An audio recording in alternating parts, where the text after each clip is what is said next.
It started on a night I'll never forget. The kind of night that felt like it should have been ordinary, safe, even quiet.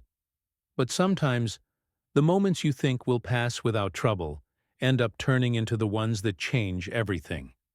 That night, my wife's fragile lungs turned against her, and I thought the sound of sirens in the distance would be our lifeline, our salvation.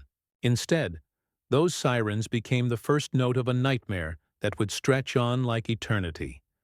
The walls of our gated community glowed red from the ambulance lights, flickering against stucco walls and manicured hedges like some twisted warning sign. But the lights didn't move closer. The ambulance sat frozen at the iron gate, like a trapped animal, while inside our house, my wife was gasping for every shred of air she could hold on to. And there she was, Karen, arms folded like a soldier on guard duty, chin lifted, barking orders at the EMTs. Her rule was simple: no vehicles allowed after 10 p.m. "Rules are rules," she snapped, her voice sharp as broken glass. My wife's life meant nothing to her. All that mattered was the iron comfort of bylaws. What she didn't realize, what none of them at those endless HOA meetings ever realized, was that I wasn't just another quiet homeowner who rolled over and paid his dues. I knew how to fight, and I knew how to fight with paper, evidence, and truth sharper than any sword. Karen thought she was untouchable, thought her little empire of pettiness was built on steel and concrete. But before this night was over, she would find herself in tears. Before I take you deeper into this moment, let me ask something simple. Drop a comment below with your city and your local time. I love seeing where people are listening from. It reminds me that no matter how different our homes look, the struggles inside them aren't so different after all. I used to believe our neighborhood was peaceful. From the outside, it looked like the perfect slice of the American dream. Gates polished clean, lawns trimmed with military precision, hedges that never dared grow an inch too wild. The HOA board strutted around like they were running the Pentagon, not a suburban street. And at the head of it all stood Karen, the self-appointed queen of control. She wasn't chosen because she was kind or fair or competent. No, she was chosen because she was the loudest, the one with a tongue sharp enough to cut glass. Imagine a middle school hall monitor with the power of a tax auditor, then give her a clipboard and the ability to fine anyone into submission. That was Karen Ido. Crossed paths with her more times than I could count. My wife, bless her, has been disabled since a car accident years ago. She relies on her wheelchair and depends on an oxygen machine to keep her going. When we moved here, I thought federal law, the Americans with Disabilities Act, would protect us from harassment. But Karen didn't care about laws. She cared about appearances. She fined us for the wheelchair ramp, claiming it broke the harmony of the block. She threatened to sue because a medical supply van parked outside wasn't approved. She even demanded I repaint our front door because she claimed the color looked too much like a hospital. And it wasn't just us.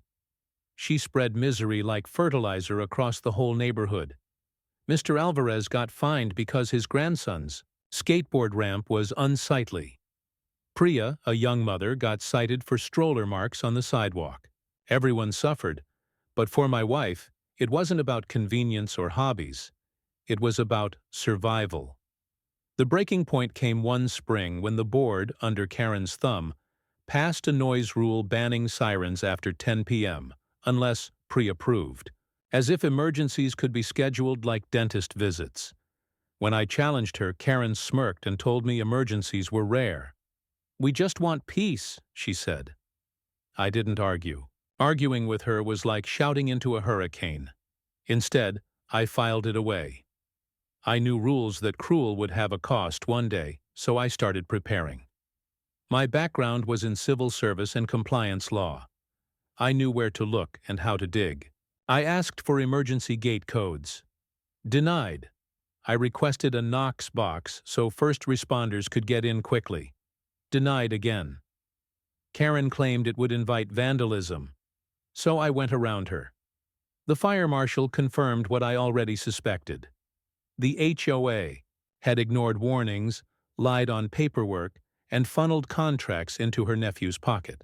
They were breaking rules left and right, hiding it all behind that iron gate. But I didn't go nuclear yet. My wife needed calm more than I needed revenge.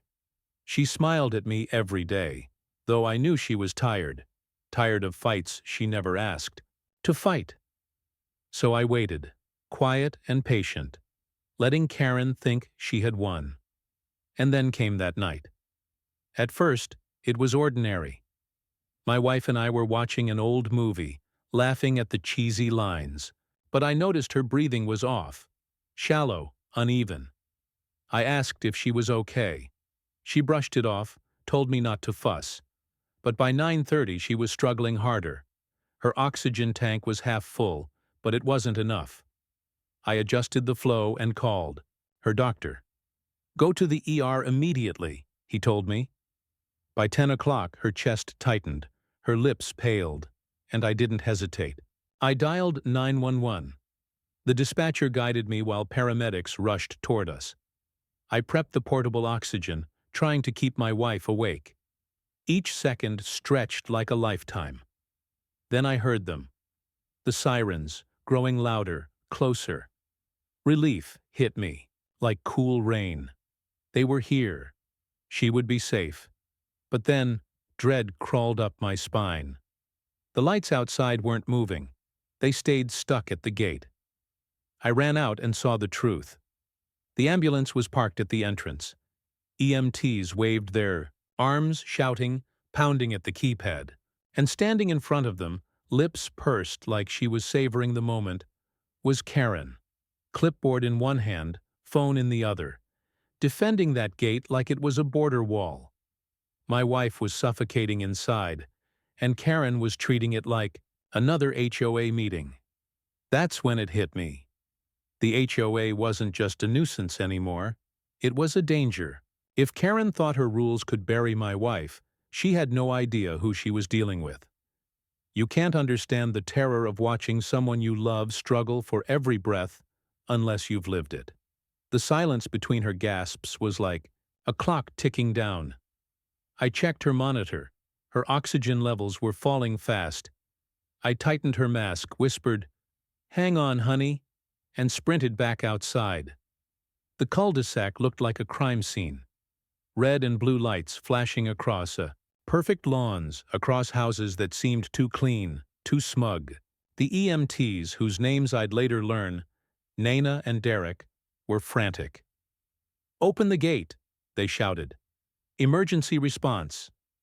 They slammed the keypad, tried their radio, cursed when nothing worked. Inside the booth sat Todd, a college kid barely old enough to rent a car. He was frozen, panicked, torn between authority and conscience, and beside him, glowing in her moment of power, was Karen. She stood with her arms crossed, sharp voice cutting through the night. "No authorization, no entry. Rules are rules." Derek shouted back, "This is a medical emergency. The law requires access," Karen sneered. "The law requires respect for community bylaws. You should be at the service entrance." The service entrance, at midnight, while my wife was suffocating, I stormed forward. "She's dying in there," I roared. "Open the damn gate before you kill her." Karen turned her icy glare on me. "Sir, control yourself. You're escalating the situation. If you continue to harass me or this guard, I'll call the police." "The police?" I spat back. "Perfect. Maybe they'll bring a marching band for your noise complaint while my wife suffocates." Neighbors started to gather, pulled out by the flashing lights. Phones were recording. Mr. Alvarez cursed under his breath. Priya clutched her baby, glaring with outrage. Whispers spread through the crowd. "Why isn't the gate opening? Why won't they let the ambulance in?" Nana tried again over the radio. "Dispatch Unit 12. We're locked out of gated property. Patient inside is critical. Requesting backup." The answer came calm and cold. More units were on their way, but more time meant less hope. I stepped into the booth, locking eyes with Todd. "Listen to me, son. You won't be punished for opening this gate in an emergency, but if you don't open it, if she dies, you'll never escape that weight. Do you want her death on your conscience tonight?" Todd's throat bobbed, his hand trembling near the switch. He wanted to act. He wanted to do the right thing. And then Karen snapped her fingers in front of his face. "Don't you dare! The board will fine you and your company will terminate your contract. You follow my orders." That was Karen's favorite word, orders. She liked to pretend the HOA was a branch of the military, and she was the commanding officer. But what she didn't realize was that this wasn't a battlefield she could control. This was life or death. I stepped closer, lowering my voice so only she could hear. "You are obstructing emergency medical services. That's a felony in this state. Every second you waste will be written in a police report and read aloud in a courtroom. Is that the legacy you want?" She didn't flinch. Instead, she pulled out her phone and started filming, threatening an HOA officer. "Everyone, you're my witnesses.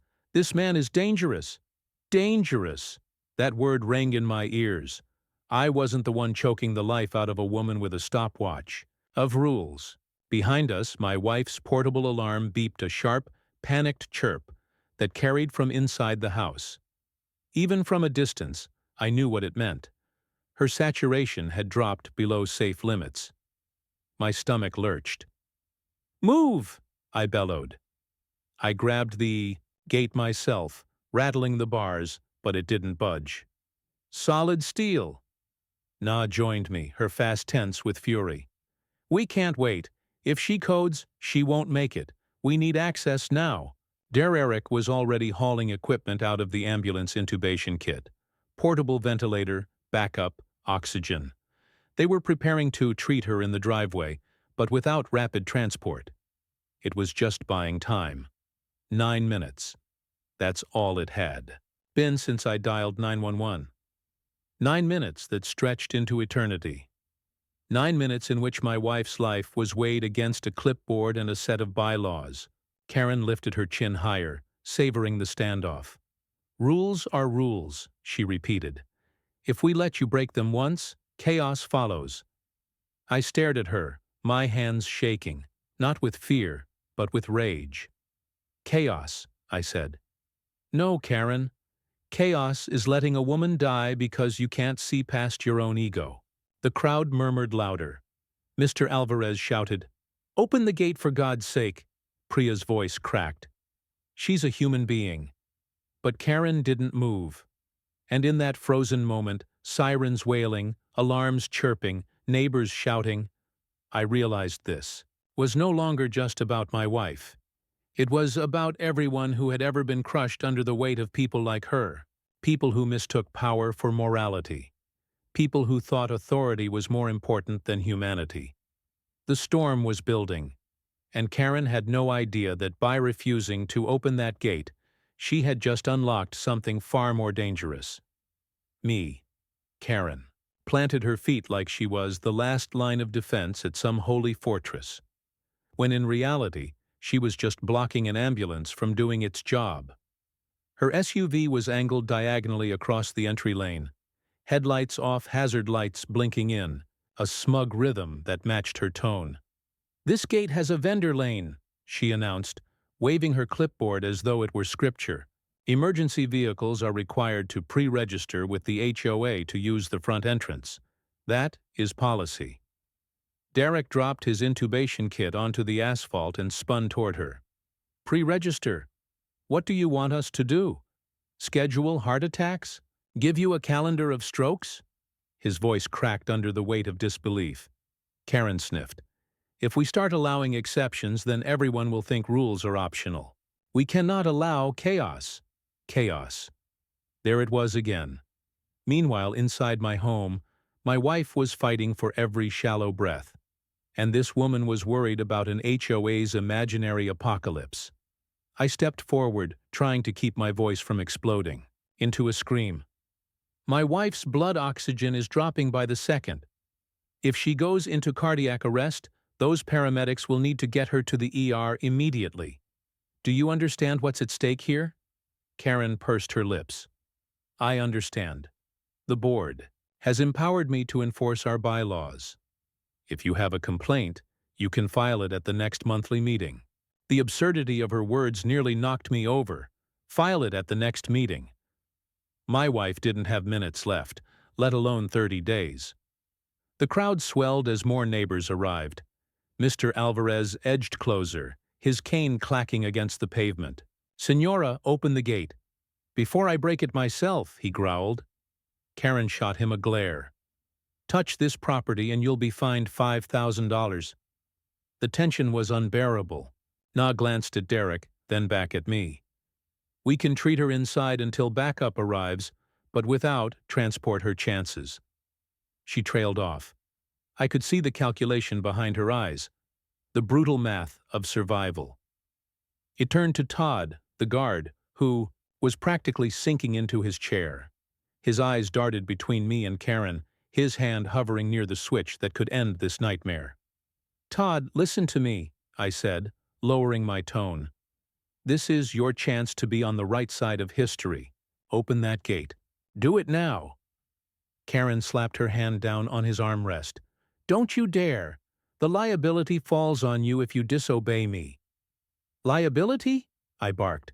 No, the liability is on you, Karen. You're obstructing emergency medical services.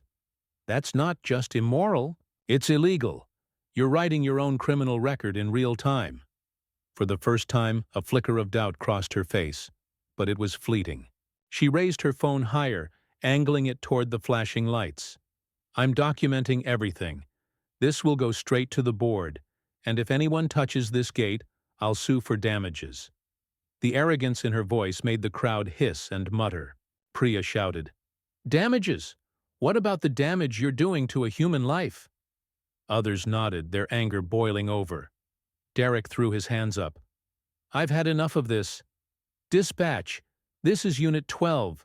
We need fire on scene to breach the gate. Immediate. Authorization to cut through. Karen spun on him. Absolutely not. You'll destroy HOA property. HOA property? I echoed. My loft was cold hollow.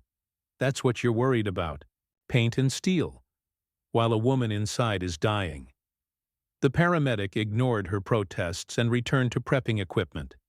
He snapped open a ventilator, his hands steady despite the chaos. Na grabbed a backup oxygen cylinder and shot me a look that said, Keep buying us time. I did. Karen, I said, stepping closer, my voice dropping to a calm I didn't actually feel. Do you realize that obstructing emergency personnel is punishable under state law? Do you realize that the ADA requires full unimpeded access for disabled residents in crisis? Do you realize you're personally liable for every breath? She misses. Because of this delay, she smirked. The board will indemnify me. I have immunity. I shook my head slowly, almost pitying her ignorance. Number boards can't indemnify intentional harm.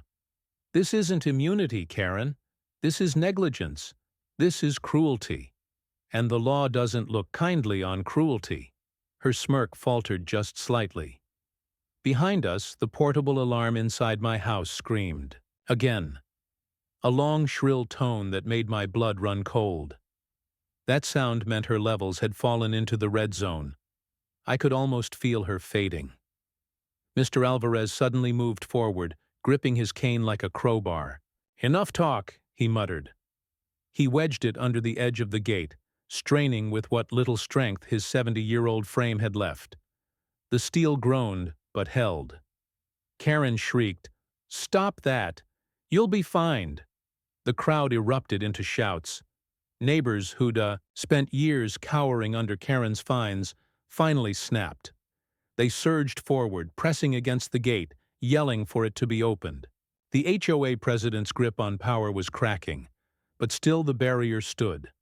I pulled out my phone and dialed directly to the county fire battalion chief. The line buzzed twice before a deep authoritative voice answered. Chief Ramsey? This is narrator's name, I said. We have an ambulance blocked at the Oaks Gate HOA. My wife is coding. I'm requesting immediate breach authorization. There was no hesitation. Copy that. Rescue team is inbound. We'll cut it open. Karen's eyes went wide. You wouldn't dare. That gate cost I cut her off. More than a life. Prove it. She slammed her SUV into park and stood in front of it, arms outstretched, like she could physically stop the inevitable. Over my dead body, she hissed. For the first time that night, I felt a strange calm wash over me, because now I knew she had just declared war on the wrong man. And the war was about to end, not with her victory, but with her humiliation. The alarm inside my house shrieked again, a piercing, mechanical scream that cut through the chaos like a knife. I could almost hear my wife's lungs begging for relief. I clenched my fists, forcing myself to focus. I knew if I let panic take over, I'd lose the only weapon I had left, my mind. Karen was shouting now, her voice, but defiant. This is private property. If you break that gate, every one of you will be sued. She spun in a circle, pointing at neighbors, at paramedics, at me, her finger trembling like a blade. And you're the ringleader of this anarchy. Anarchy? That word almost made me laugh. I glanced around at the scene. EMTs sweating under flashing lights. An old man with a cane bracing against steel. A mother holding her crying baby. And a community choking under rules written in ink but enforced in arrogance. This wasn't anarchy. This was survival. I stepped closer, lowering my voice so that it cut through her hysteria. Karen, listen to me carefully. Right now you are committing obstruction of emergency medical services. Under state law, that's a felony. If my wife dies tonight, that charge becomes criminally negligent homicide. No board, no bylaw, no fine will save you from that. For the first time, her face flickered with doubt. But then she straightened, clinging to her fortress of arrogance. The HOA will back me. The insurance covers the board. I shook my head slowly, deliberately. Insurance doesn't cover willful misconduct, and no jury in the world will see what you're doing as anything less than cruelty. She faltered just a fraction, then barked at Todd. Don't touch that switch. If you open that gate, you'll be personally liable. You'll lose your job, your future. The young guard's hands shook so badly the flashlight rattled on the counter. He looked like a boy caught between a mother and a father screaming in his ears. Sweat dripped down his temple. He whispered, I don't know what to do. I locked eyes with him. Do the right thing. You will not be punished for saving a life. You will be punished for letting one slip away. Choose wisely. He hesitated, his hand hovering over their lease, but Karen slammed her palm against the console, blocking him. Don't you dare, she screeched. That's when I changed tactics. Fine, I said, turning to the paramedics. We escalate. Derek nodded grimly, pulling his radio close. Dispatch Unit 12. Requesting immediate sheriff presence, gate obstruction. Hostile civilian, life-threatening emergency. The dispatcher's reply crackled. Copy Unit 12. Sheriff units en route ETA. 6 minutes, an eternity. When oxygen was running out second by second, Na ripped open the portable ventilator case. She yanked out the tubing connecting it to the cylinder, her hands moving with mechanical precision. We're going to have to stabilize her in the driveway, she muttered, though her eyes screamed.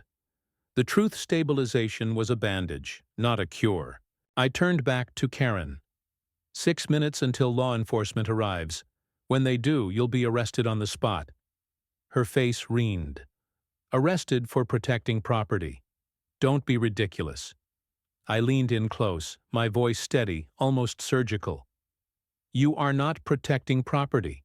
You are endangering human life. That is the difference between order and tyranny. The crowd cheered softly at that neighbors, emboldened by words they'd never dared say out loud. Mr. Alvarez slammed his cane against the pavement.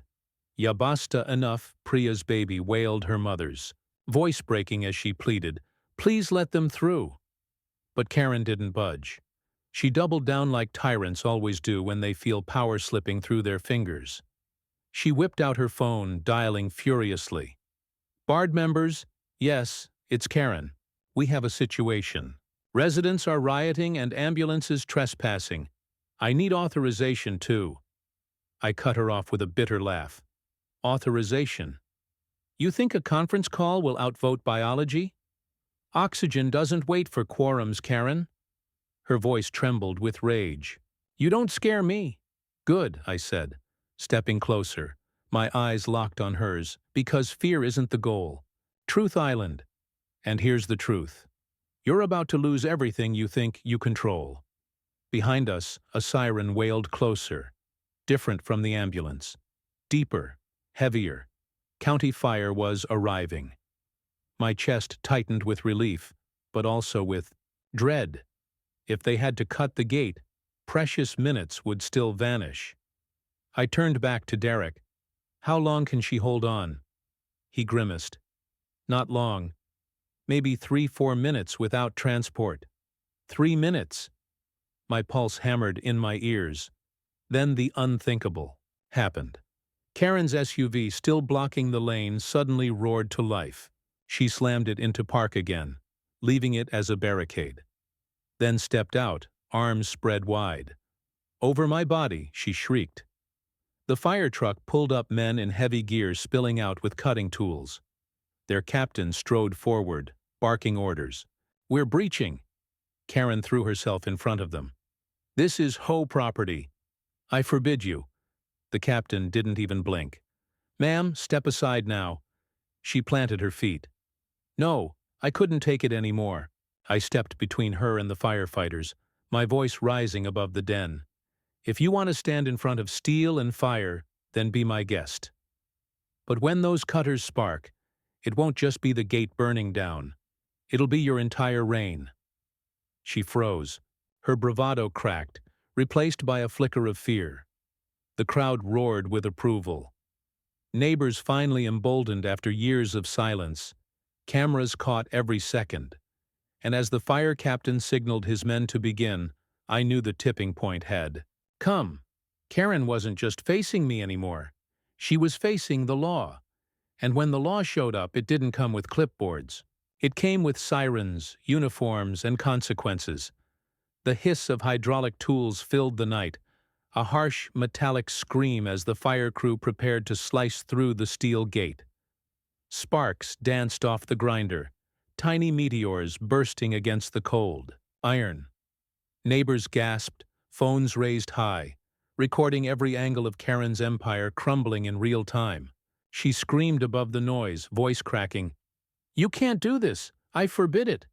I'm the HOA president." The fire captain didn't even look at her. "Lady, I don't take orders from an HOA. Step aside before you get hurt." But Karen doubled down her heels, digging into the pavement. "This is trespassing. I'll have every one of you arrested.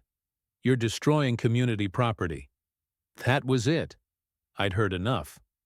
I stepped forward past the gawking crowd, past the trembling guard until I was nose-to-nose with her. The flashing strobes painted her face in wild colors, red for rage, blue for fear. My voice came out steady, calm, colder than ice. "Karen," I said, "you've played dictator long enough. You've hidden behind bylaws and fines, bullied neighbors, and tonight, you crossed the line. You're not just obstructing an ambulance. You're obstructing me." She sneered, spittle catching on her lips. "And who are you exactly? Some cranky homeowner who thinks he can shout louder than me?" Smiled. Not wide, not kind, but the kind of smile that comes when a chess player knows the match is already over. Slowly, deliberately, I pulled a leather wallet from my jacket. I flipped it open under the flashing lights. A badge glinted in the chaos. Not the shiny gold of a local cop, not the shield of a county sheriff. This was federal. The seal gleamed United States Department of Justice. The crowd collectively inhaled. Even Todd the guard leaned forward as though gravity itself had shifted. Karen's face drained of color. That's fake, she stammered. I let the silence stretch, then spoke. Deputy Attorney General for Civil Rights, Special Counsel on Emergency Access and ADA Compliance. That's who I am. Her mouth opened, but no words came out. I held her gaze, my voice sharp enough to cut through the air. Do you know what that means?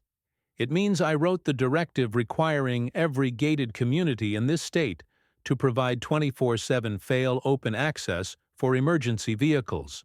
It means I've prosecuted HOAs for less than what you're doing right now, and it means if my wife dies tonight, you won't just lose your little clipboard, you'll lose your freedom. Her phone slipped from her hand and clattered to the asphalt. The video she was recording ended abruptly in a burst of static. The fire captain's eyes widened slightly, then he gave me a subtle nod as though to say, "We've got this now." Karen stumbled backward, her voice breaking. You can't just pull rank like this. The board, I snapped. The board is not above the law. You are not above the law, and the law says human life comes before property always. She looked around for support, but the crowd's eyes burned with fury.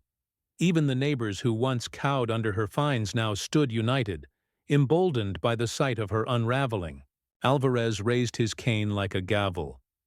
Justice at last, he muttered. The sheriff's cruisers screeched into view, lights flashing.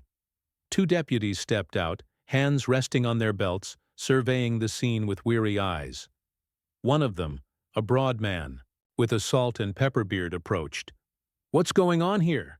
Karen rushed toward him like a drowning woman grasping for driftwood. Officer, arrest them. They're destroying property. They're trespassing.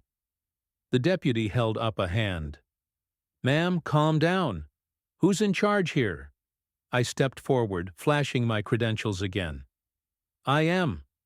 His eyes flicked to the badge recognition dawning. His posture straightened immediately. Understood, sir. What are your orders? Karen's jaw dropped. Orders? You're listening to him? He's just the deputy cut her off. Ma'am, I suggest you keep quiet before you dig yourself into a deeper hole. Tears welled in Karen's eyes, but they weren't the tears of remorse. They were tears of a tyrant. Realizing her crown had just been shattered in public, I turned to the captain. Cut it! The grinder screamed sparks, showering the asphalt until with a final metallic groan, the gate swung open. The ambulance roared forward, EMTs rushing inside. Na sprinted past me, ventilator bag pumping in her hands. Der Eric followed, carrying the intubation kit. I followed them into my home. My wife lay slumped on the couch, lips pale, chest heaving shallowly. The monitor numbers were critical oxygen saturation in the low 60s, pulse erratic. Na immediately fitted the mask, squeezing the bag rhythmically while Dererick prepped the airway. Stay with us, Na urged, her voice tight with urgency. I knelt beside me wife, gripping her hand. Her fingers were icy, but she squeezed weakly, a flicker of life, refusing to let go. You're going to be okay, I whispered. They're here now. You're safe. Minutes blurred. The EMTs worked with a practiced ballet, securing the tube, inflating her lungs, stabilizing her vitals just enough for transport. The ambulance crew lifted her onto the gurney, rolling her toward the waiting vehicle.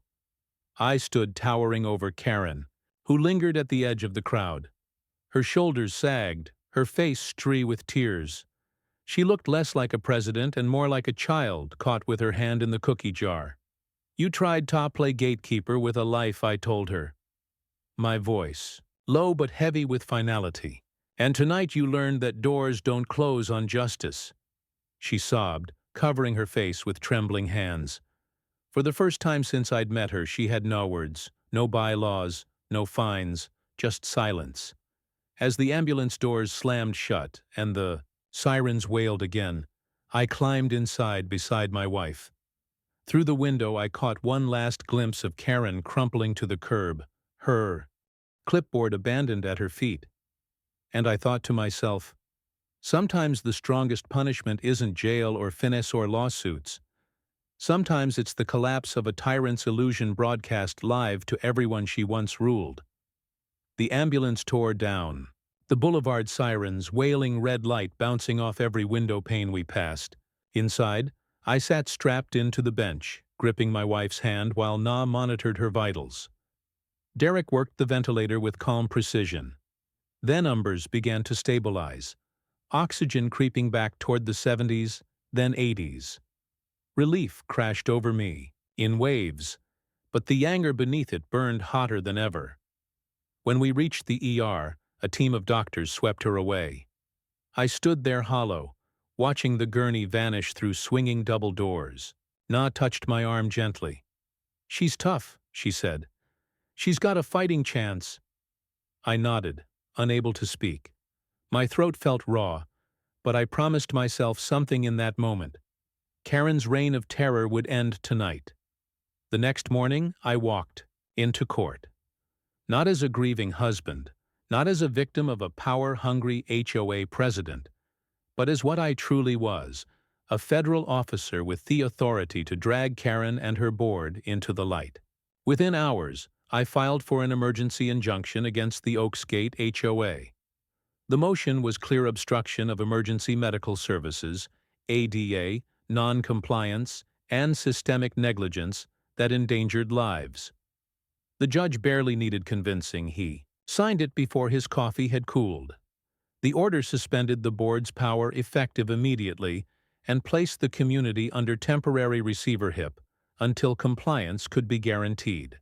By noon, the sheriff's deputies were back at the gates, not to block ambulances this time, but to serve papers. Karen's name was stamped at the top of every page. Word spread like wildfire. Neighbors who once whispered in fear now shouted in fury.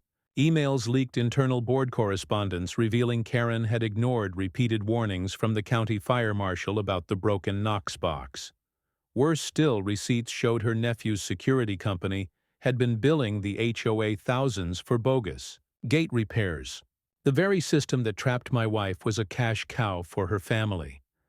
When the truth came out, the community erupted. I'll never forget the emergency meeting that night. The clubhouse, usually sterile and half-empty, was packed wall to wall. Residents, who'd endured years of hurdy-ranny, filled the air with a righteous rage that rattled the chandeliers. Alvarez sat in the front row, cane across his lap, like a judge's gavel. Priya bounced her baby on her knee, glaring daggers at the board members squirming under the spotlight. Karen tried to defend herself. Her voice cracked as she claimed, "I was only enforcing policy." In never intended harm, but her excuses drowned beneath a sea of booze. Someone shouted, "You almost killed her," another added. And for what a gate contract. The sheriff's deputy overseeing the meeting raised his hand for order, but he couldn't silence the truth. The people had finally seen the monster behind the mask of bylaws. I stood and addressed them not as a prosecutor, but as a neighbor. We all wanted peace when we moved here, but peace built on fear isn't peace, it's prison. And last night proved that a single person's obsession with control nearly cost a life. That ends now. The crowd erupted into applause, a thunderous release of years of frustration. For once I saw unity instead of fear. The court order required 3 things. Mandatory ADA compliance. The HOA had to install a 247 fail-open gate system with EMS override audited monthly. No exceptions, no excuses. Board restructuring, all current members suspended until a new election overseen by the county. Karen was barred from running. Restitution, fines and settlements for residents wronged by fraudulent gate fees. And then there was Karen herself. The DA's office opened an investigation into obstruction and fraud. Her nephew's company folded within a week.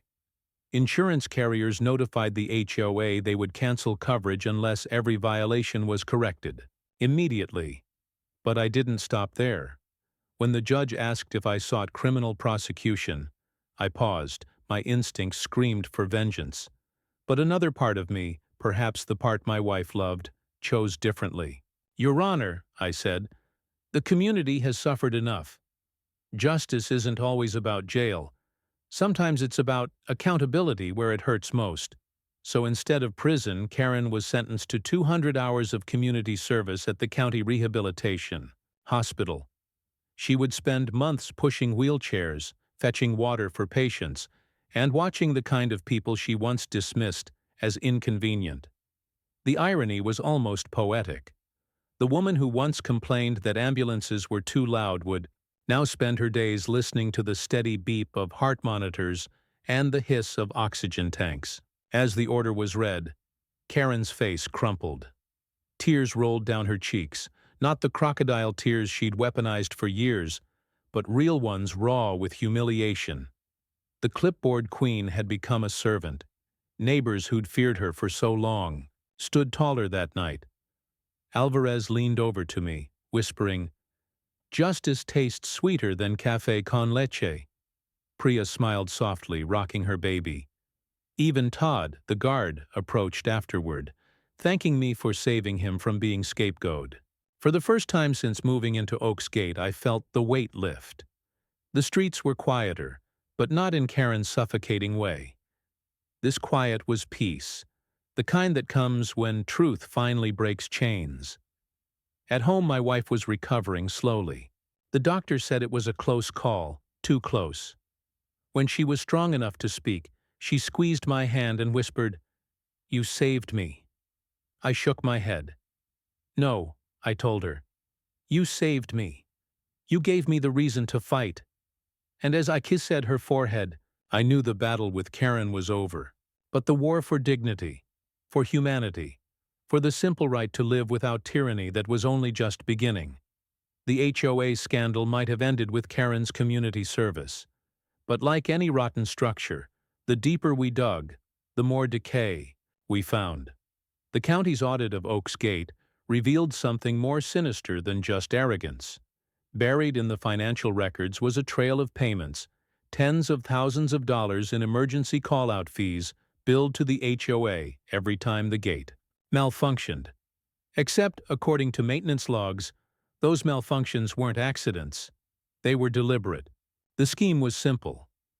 Karen and her nephew's security company disabled the Knox box and tampered with the gate software on weekends, ensuring it would lock out first responders. Then when panicked residents called for help, Karen would approve her nephew's team tore a parrot at inflated rates. It was extortion disguised as maintenance. And the night my wife nearly died was the moment their scheme finally collapsed. The sheriff's department launched a full investigation. Emails surfaced Karen's smug instructions to her nephew. Disable the override on Fridays. More call-out revenue that way. Evidence mounted until even her last defenders abandoned her. At the next community hearing, residents didn't just demand change, they demanded blood. They voted unanimously to remove the board, dissolve all contracts tied to Karen's family, and place the HOA under outside receivership. Karen tried one last time to speak. She stood before the microphone, trembling mascara streaking her cheeks. "I only wanted order," she pleaded. "I tried to protect her neighborhood." The room erupted with jeers. Alvarez's cane pounded like a drum beat.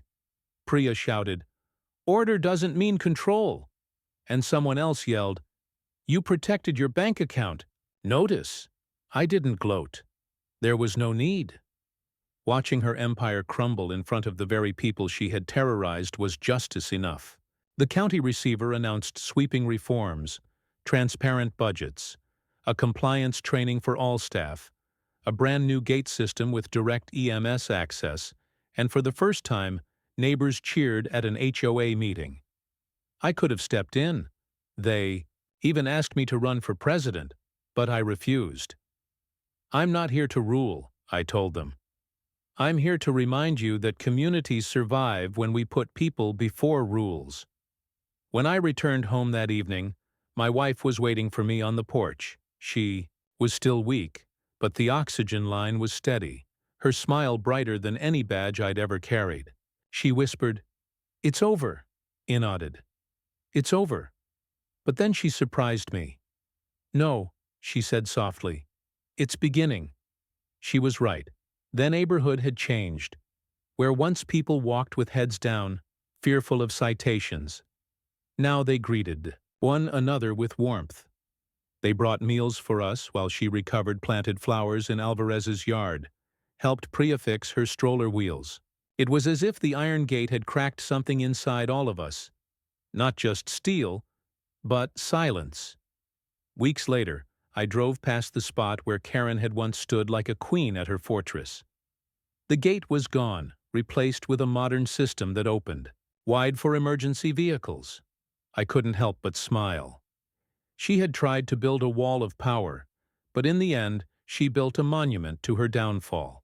And as for Karen herself, she shuffled through her community service hours, stripped of her title, her fines, her clipboard. I saw her once at their HAB hospital while visiting my wife for a follow-up. She was pushing a patient in a wheelchair, head down, lips pressed tight. She avoided my eyes. For the first time I almost pied her because some lessons in life have to be paid in tears. And Karen's had just begun. Looking back that night taught me something I'll never forget. Rules without compassion are cages, and power without empathy is poison. Karen believed her clipboard gave her control over people's lives.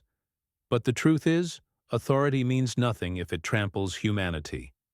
My wife nearly lost her life because someone valued bylaws over breath. But in the end, the community learned that real order isn't found in fines or fear. It's found in neighbors standing together in compassion that overrides arrogance. We all live behind gates of some kind. Rules, routines, even our own pride. But when those gates block kindness, when they shut out empathy, they're just walls that divide us. Breaking them down doesn't cause chaos. It brings us closer to the people we're supposed to be. So here's the lesson I carry. Never let rules blind you to what's right. Speak up when power is abused. And when someone needs help, don't wait for permission. Act. Humanity doesn't need approval. If this story hit you as hard as it hit me living through it, share it. Leave a comment below with your thoughts, your experiences with power gone wrong, or simply where you're tuning in from. And if you want more stories where justice meets drama, hit that subscribe button. Thanks.